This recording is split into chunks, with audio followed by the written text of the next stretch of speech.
સ્વામિનારાયણ હરે સર્વવાલા ભક્તોની આ સેવકના પ્રેમ ભર્યા જય સ્વામિનારાયણ.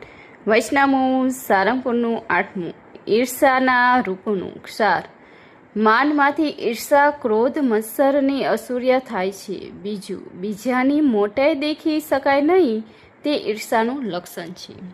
સ્વામિનારાયણ હરે. સન 1877ના શ્રાવણવદી દ્વાદશને દિવસે સ્વામી શ્રી સહેજાનંદ મહારાજ ગામ શ્રી સારંગપુર મધ્યે જીવા ખાચરના દરબારમાં ઉત્તરાદે 12 ઓડાની ઓસરીએ ઢોલિયા ઉપર બિરાજમાન છે અને સર્વ શ્વેત વસ્ત્ર ધારણ કર્યા છે અને પોતાના મુખારવિંદની આગળ મુનિ તથા દેશ દેશના હરિભક્તની સભા ભરાઈને બેઠી છે. પછી ચૈતન્યાનંદ સ્વામીએ પ્રશ્ન પૂછ્યો છે, હે મહારાજ, ઈર્ષાનું શું રૂપ છે? પછી શ્રીજી મહારાજ બોલ્યા છે, જેના હૃદયમાં માન હોય તે માનમાંથી ઈર્ષા પર્વતે છે અને ક્રોધ, મચ્છર ને અસૂર્ય તે પણ માનની પ્રવૃત્તિ છે. તે ઈર્ષાનું એ જ રૂપ છે.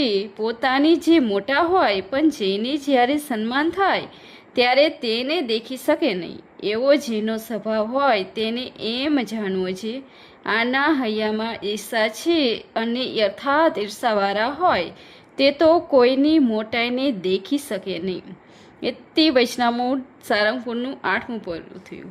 એમાં ઈર્ષા અને ક્રોધ, મત્સર ને અસૂર્ય પ્રવૃત્તિનો હેતુ કયા અને ઈર્ષાનું રૂપ કયું એ બાબત કહ્યું. સર્વવાલા મુક્તોની આ સેવકના પ્રેમ ભર્યા જય Swaminarayan. Like, share, subscribe. Thank you.